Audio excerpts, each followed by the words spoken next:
Olá, bem-vindos.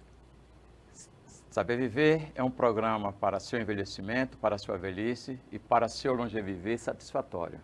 Estamos recebendo mais uma vez nosso amigo, o cientista social Marceliano Teixeira, que é psicólogo, contador, professor universitário e ex-presidente do Conselho Estadual dos Direitos da Pessoa Idosa de Alagoas. Seja bem-vindo, Marcelino, ao nosso programa Saber Viver 60 Mais. Você já está quase nosso parceiro aqui. Quase não, já é nosso parceiro aqui, né? Já estou quase da casa, mas é sempre uma satisfação estar aqui debatendo essa questão tão essencial, né, para a sociedade, que é a questão da pessoa idosa. E sempre que possível me convidar, estarei aqui. Claro, e você com essa expertise, né? Essa experiência, a vivência que você teve, e hoje a gente está com um assunto bem, assim, pertinente, né? Dívidas da pessoa idosa. É verdade, é uma questão que surge recorrente, né? Que se a gente analisar, cerca de 19% dos idosos estão com o nome inscrito no Serasa e no SPC. Isso é uma questão que preocupa, não só pelo endividamento, pela inadimplência, como também porque a pessoa idosa ela tem uma necessidade financeira que é diferente das outras pessoas, né? Nos seus gastos, nas suas despesas, incorrem situações que fogem à rotina de uma outra pessoa comum. Principalmente quando se fala em gastos com saúde. Saúde e outros gastos. E outros gastos. Isso quer dizer que é um super endividamento, né? Isso. Quando a gente fala em superendividamento, é quando o endividamento ele compromete a sua manutenção. Então você está endividado ao ponto de comprometer a sua sobrevivência financeira. Então, quando acontece de uma pessoa, ou no caso de um idoso, estar nessa condição de superendividada, existem algumas ações que precisam ser tomadas para que essa pessoa idosa não venha comprometer a sua subsistência, né? A sua sobrevivência. Nesse cenário, ele é mais ator ou um protagonista? Nesse cenário ele deveria ser o protagonista, né? Deveria ser o protagonista. Mas o que a gente observa quando analisa a dívida das pessoas idosas é que muitas vezes o idoso ele é levado a se endividar por questões diversas que não necessariamente estão ligadas à sua subsistência. A grande parte das dívidas da pessoa idosa que estão inscritas no SPC e Serasa dizem respeito a cartão de crédito e empréstimos bancários. E muitas vezes, por desconhecimento do idoso ou por o idoso ser levado por terceiros, por familiares, a contrair dívidas que não geram benefício direto para a pessoa idosa, mas sim para os seus familiares ou para pessoas terceiras, é que a gente entende que o idoso ele não está sendo o protagonista da utilização dos seus recursos. E sim, ele está sendo muitas vezes induzido a contrair dívidas que não lhe beneficiam diretamente. Vamos dizer, outras forças externas também, não só, a gente vai falar assim, não só família, a questão de saúde, mas também nós temos um grande fator,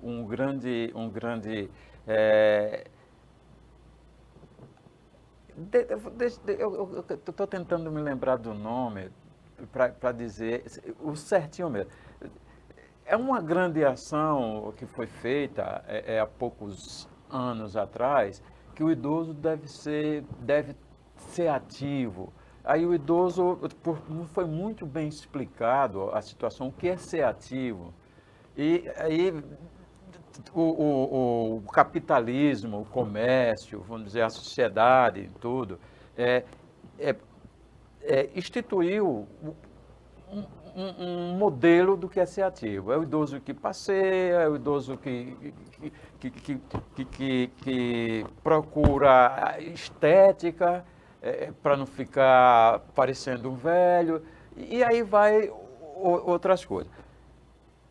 A sociedade também tem essa parcela de culpa. por estar influenciando, agora chegou, está influenciando esse comportamento capitalista que é do consumidor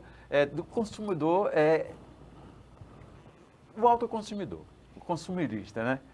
A cultura social, ela realmente influencia, porque o idoso, por já ser excluído de tantas coisas na sua vida familiar e social, ele é levado a crer que à medida que ele consome, ele participa, ele está incluído naquele meio. Ele é levado a crer que para ser inserido no ambiente social, ele precisa consumir. À medida que ele consome, ele está inserido. E se aquele idoso não consome, não participa desse comportamento consumista, ele está excluído. Então, é criada a cultura de que o idoso, para ser ativo, ele tem que ser consumidor. Como você bem falou, ele tem que viajar, ele tem que adotar determinados procedimentos estéticos. Então, tudo isso gera gasto. Tudo isso vai comprometer as finanças do idoso. Então, ele, para se sentir inserido do ponto de vista social, muitas vezes ele nem quer, mas ele vai. É a tal questão do espontâneo e do induzido. Do induzido. E essa indução acaba que muitas vezes por comprometer a vida financeira da pessoa idosa. Então, para se sentir inserido, ele vai entrar no mercado capitalista, consumindo, comprando a roupa nova, o carro novo, a viagem. E aí as pessoas vão dizer, olha, nossa, ele é ativo porque ele está vindo comprar roupa, ele está trocando de carro, e muitas vezes não é bem isso que ele quer. E com a ajuda até das novas tecnologias, né? Instagram, TikTok, aí vai, né? Tudo isso vai incentivando e também a facilidade de se comprar, né? Existe hoje, você pode fazer compra pelo celular, pela internet, receber o seu produto em casa, e o idoso muitas vezes cai também nessa armadilha, né? De acabar consumindo coisas que ele não precisa, comprando coisas que ele não precisa. Ô Marceliano, agora é uma pergunta para o psicólogo Marceliano.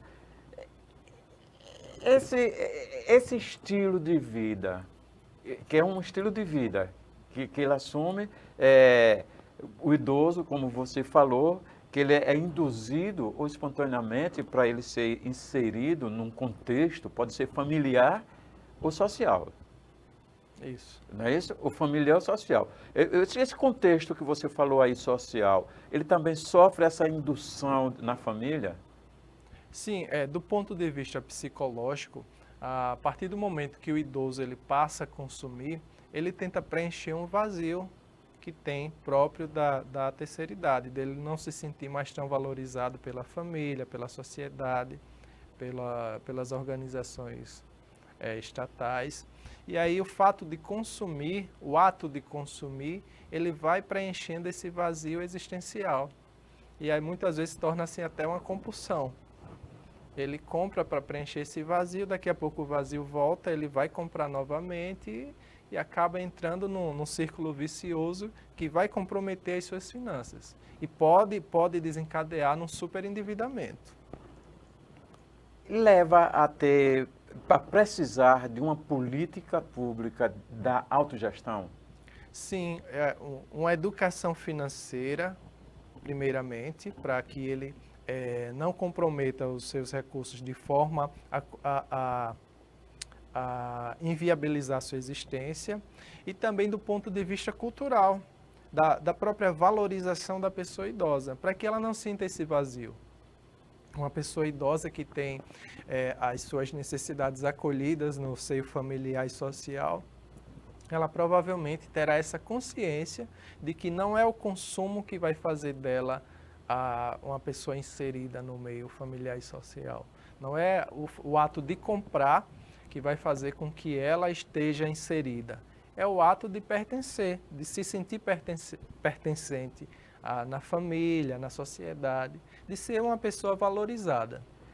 Você passa pelas suas potencialidades e habilidades?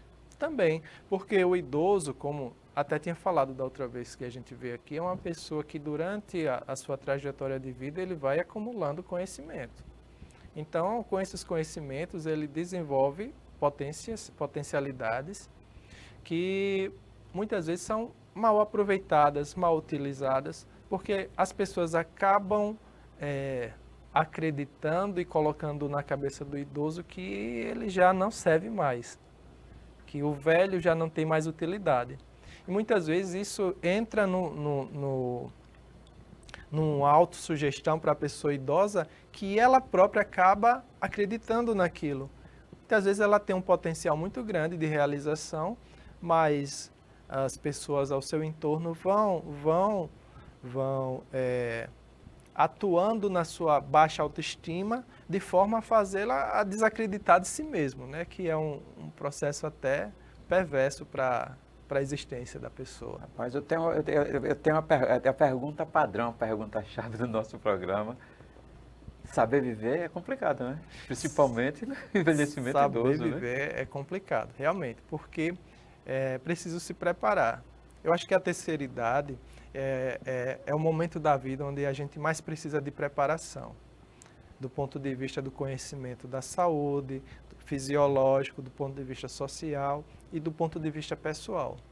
O idoso ele precisa chegar na terceira idade sabendo quem ele é, para que as pessoas não consigam diminuí-lo ou tirar as suas potencialidades. Mas isso dá um choque do conhecimento que a gente tem sobre o envelhecimento. A gente estava conversando sobre o envelhecimento pessoal, o grupal, né? O que são os segmentos sociais e o coletivo, né?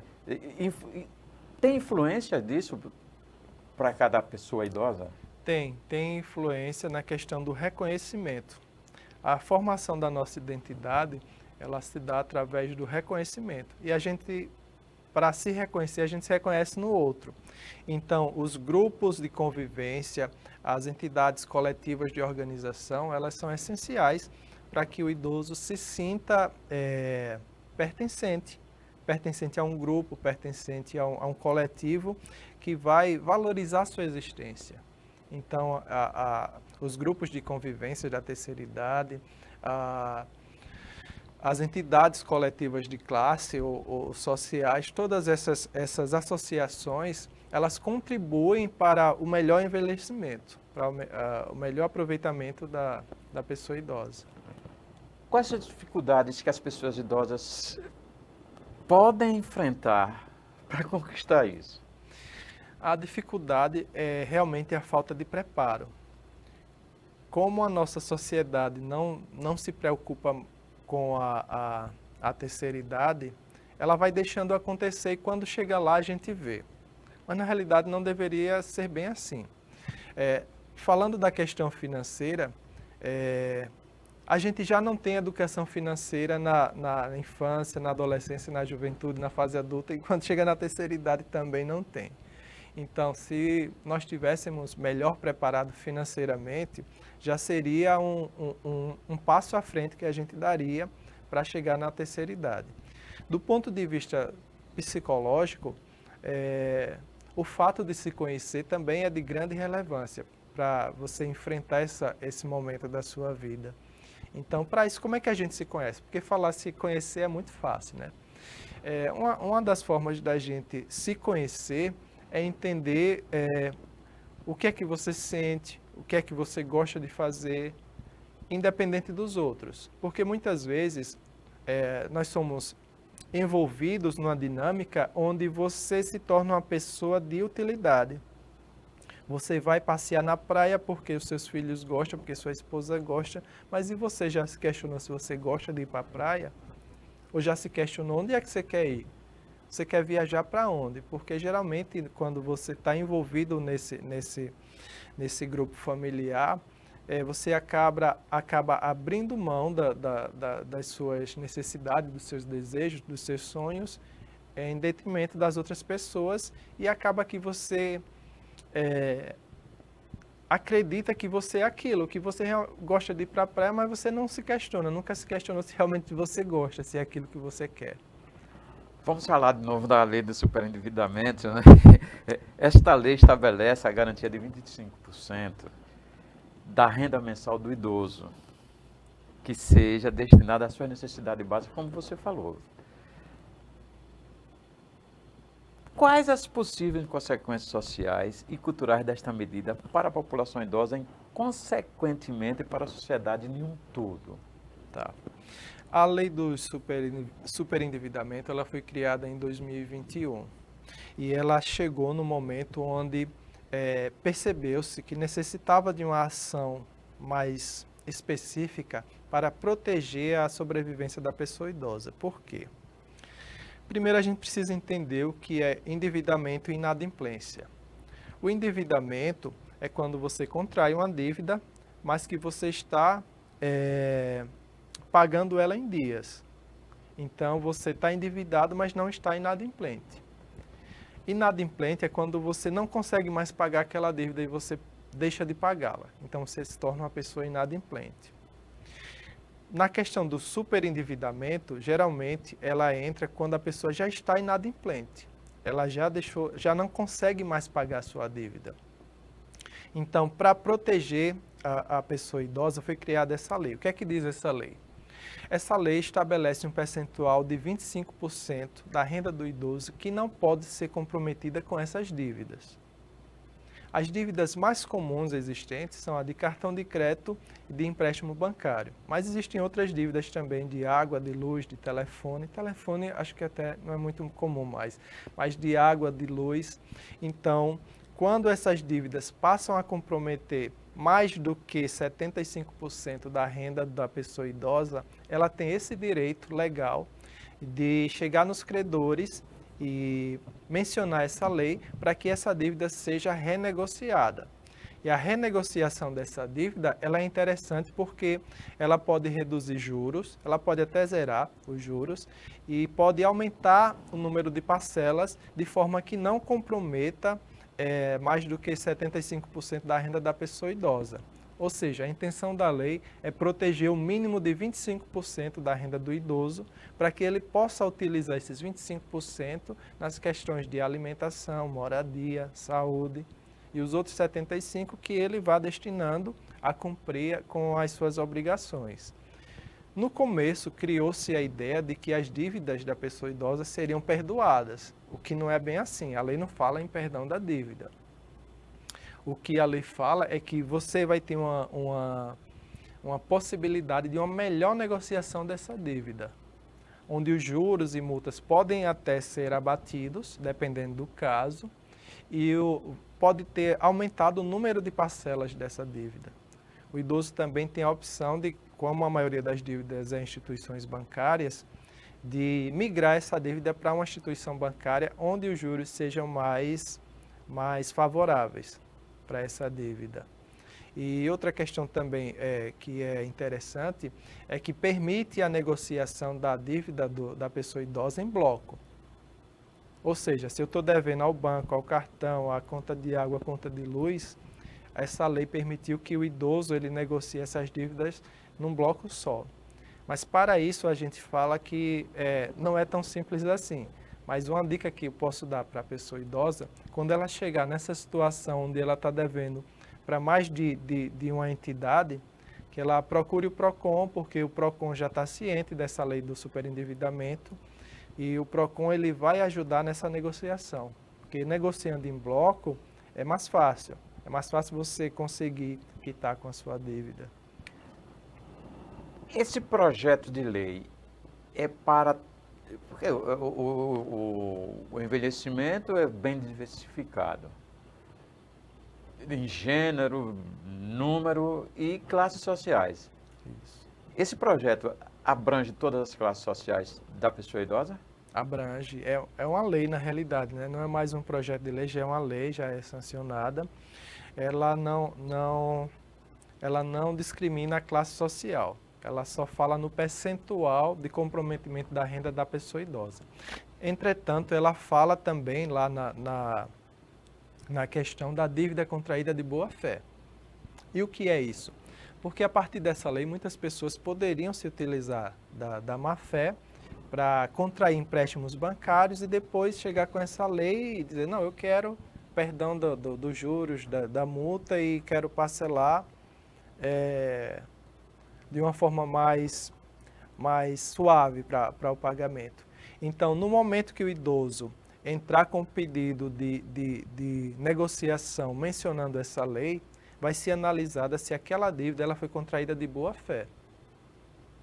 Porque se a dívida foi contraída de má fé, ele não vai ter direito a essa renegociação.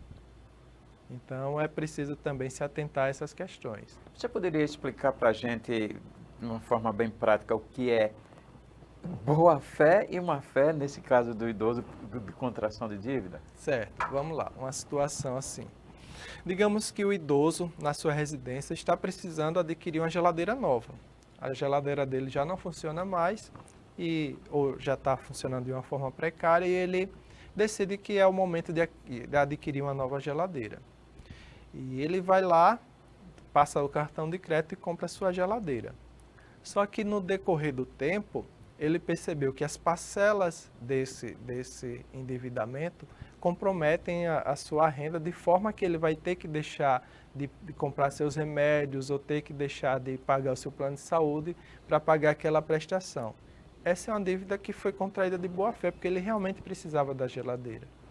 Outra coisa é você comprar 10 geladeiras para dar ao seu filho, à sua nora, e aí você contrai uma dívida que não é da real necessidade da pessoa idosa, e você vai solicitar aqui a renegociação dessa dívida através da lei do superendividamento. Então, essa dívida ela não foi contraída de boa fé. O idoso já sabia, ou pelo menos deveria saber, que aquela atitude dele não era uma atitude que era necessária para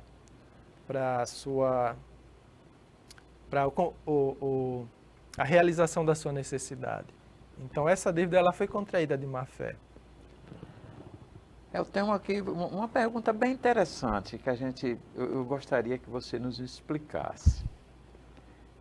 É obrigação das empresas negociar as dívidas dos idosos, oferecendo condições mais flexíveis, como você falou, como uma medida para combater o superendividamento nessa faixa etária, tudo bem. Quais os principais desafios para a implementação prática desta medida, como garantir que as empresas cumpram essa lei? E no caso que você tiver dificuldade como idoso, aonde procurar e como fazer? Tá, vamos lá. Se a gente pensar hoje que uma dívida de cartão de crédito, por exemplo, como é que a gente contrai uma dívida de cartão de crédito? À medida que a gente deixa de pagar o que faz aquele pagamento mínimo. Quando a gente faz um pagamento mínimo, os juros que vêm sobre o restante da nossa dívida, eles são muito altos, são até perversos do ponto de vista financeiro, porque você tem juros de 4% até 9% ao mês no cartão de crédito, dependendo da bandeira ou do banco, da instituição. No ano, isso dá mais de 60%. Em alguns casos, ultrapassa os 120% de juros que o idoso paga. Então, se ele contrair uma dívida de boa fé com o cartão de crédito e ele precisa negociar essa dívida, o primeiro passo é ele entrar em contato diretamente com a instituição do cartão de crédito e alegar que ele é uma pessoa idosa e que existe essa lei do superendividamento e procurar renegociar essa dívida baixando esse percentual de juros.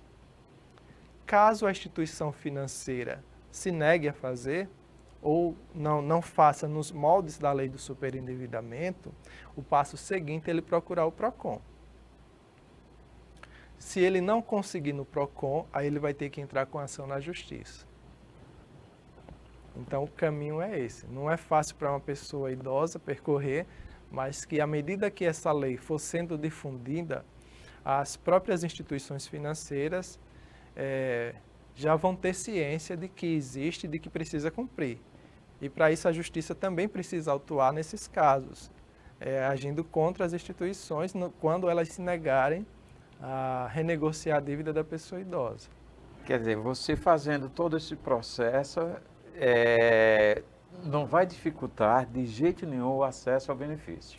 Espera-se que não. Como é uma lei, a lei já está implementada, a ideia é que não haja burocracias para a pessoa idosa conseguir essa renegociação. Entretanto, se houver essa dificuldade, ela tem que procurar os mecanismos legais para fazer cumprir essa lei. Quais alternativas que a gente poderia ser implementada para facilitar esse processo? Eu acredito. Porque a gente vê que muitos idosos não têm muita habilidade com telefone celular, com as novas tecnologias, e aí complica muito mais ainda. E até possibilidade de acessibilidade de transporte para chegar no local devido. A gente não tem, assim, endereços, problema de endereço, quem vai levar o idoso, a questão também do seu nível cognitivo, tem várias questões. Para a pessoa idosa realmente é mais complicado. É mais complicado porque muitas vezes ela não tem a habilidade de mexer com as ferramentas tecnológicas, né, que hoje a maioria das negociações se dá através de atendimento via mensagem, e muitas das instituições financeiras nem têm mais um local físico para atendimento. E algumas, quando tem, às vezes não tem acessibilidade para a pessoa idosa. Não tem onde estacionar, não tem um corrimão na entrada, não tem... Enfim, tudo isso dificulta o acesso à pessoa idosa. Então, quando acontece nessas situações, ela tem que procurar uma pessoa da sua confiança e passar a situação para ela. Dizer, olha, eu estou com esse problema aqui, preciso da sua ajuda. E aí a pessoa que ela recorrer vai procurar uma maneira de dar acessibilidade a essa pessoa idosa para fazer essa renegociação. Mas realmente a questão da pessoa idosa é mais complicado para que ela tenha acesso a esse serviço. Como a família e a comunidade podem auxiliar os idosos endividados a buscar seus direitos e superar uma situação dessa? Tá. O primeiro passo para a família é que ela não contribua para o endividamento do idoso, né? Porque a gente vê muito que as pessoas enxergam o idoso como uma possibilidade de realização de desejos, do ponto de vista financeiro. Porque o idoso hoje ele está numa situação de que é a pessoa que tem uma renda fixa mensal, que aquela renda é segura, geralmente é uma renda que provém de uma aposentadoria, de uma pensão ou de um benefício, e as pessoas enxergam no idoso essa possibilidade de se locupletar dessa renda. Então, quando os familiares já enxergarem que a pessoa idosa ela não está ali para satisfazer as necessidades dele, já é uma boa contribuição. A outra contribuição que os familiares podem dar para a pessoa idosa é na orientação dos gastos, porque muitas vezes o idoso ele não tem esse discernimento e ele empresta o cartão de crédito dele para um filho, para um neto, ele não tem a noção de quantidades ou de valores. Muitas vezes ele quer comprar, quer comprar uma camisa, ele não sabe se aquela camisa está no preço bom, se está no preço alto, e a família pode ajudar nesse processo, dando orientação, mas nunca se apossando das finanças do idoso, que isso também é muito perigoso. A violência patrimonial também é muito recorrente em se tratando da pessoa idosa, principalmente dos familiares, né, que acham que o idoso não tem mais discernimento em relação aos seus gastos. Não, mas mamãe, a senhora quer comprar isso para quê? Isso não serve para nada. Se ela quer comprar, ela deve ter uma necessidade, um desejo naquilo que ela quer comprar, e muitas vezes a família menospreza esse desejo da pessoa idosa. E muitas vezes acaba impedindo, né? Com o próprio dinheiro do idoso, ele não consegue dispor da forma como ele bem entende. Mas aí é uma questão, e a outra questão é que o idoso realize os seus gastos de forma, não é despretensiosa, de forma irresponsável, né? Que ele comece a gastar sem noção e sem responsabilidade e acaba comprometendo. Então, tem que ter um balizador aí nesse papel da família em relação à orientação dos gastos da pessoa idosa, sem que com isso ela se torne um posseiro dos rendimentos da pessoa idosa. Eu não poderia deixar de fazer essa pergunta, mas vou fazer, porque a gente está no tempo já do nosso limite. Como podemos fazer para que todos os idosos saibam como usar esta lei? Essa lei, ela necessitaria de maior divulgação, porque pouca gente sabe da lei do superendividamento. Ela foi sancionada em 2021, ela já tem uns 3 anos aí de implementação, mas tem pouca divulgação. Eu acho que o que a gente está fazendo aqui já é uma boa ação para que os idosos tomem conhecimento da lei do superendividamento e se interem para saber como ter acesso, como se beneficiar da lei, porque a lei ela foi criada para proteger a pessoa idosa nas suas questões financeiras. Então, ela é um instrumento relevante nessa proteção. Obrigado, Marceliano Teixeira, pelas lições que você passou para a gente, principalmente sobre essa questão do superendividamento das pessoas idosas. Muito obrigado mesmo por esses ensinamentos. E está aí o espaço aí para você fazer suas últimas considerações. Bom, mais uma vez quero agradecer aqui o convite e a possibilidade da gente estar debatendo sobre as questões da pessoa idosa e dizer que estou sempre à disposição, que precisar, o que for da minha alçada, estarei aqui para contribuir com o conhecimento da pessoa idosa e que a pessoa idosa também se intere desses direitos para que ela se beneficie. Aí conversamos com Marceliano Teixeira, contador, cientista social, ex-presidente do conselho, né? Falando sobre o superendividamento das pessoas idosas. Muito obrigado a você, telespectador, e até breve com mais uma lição do nosso Saber Viver 60+.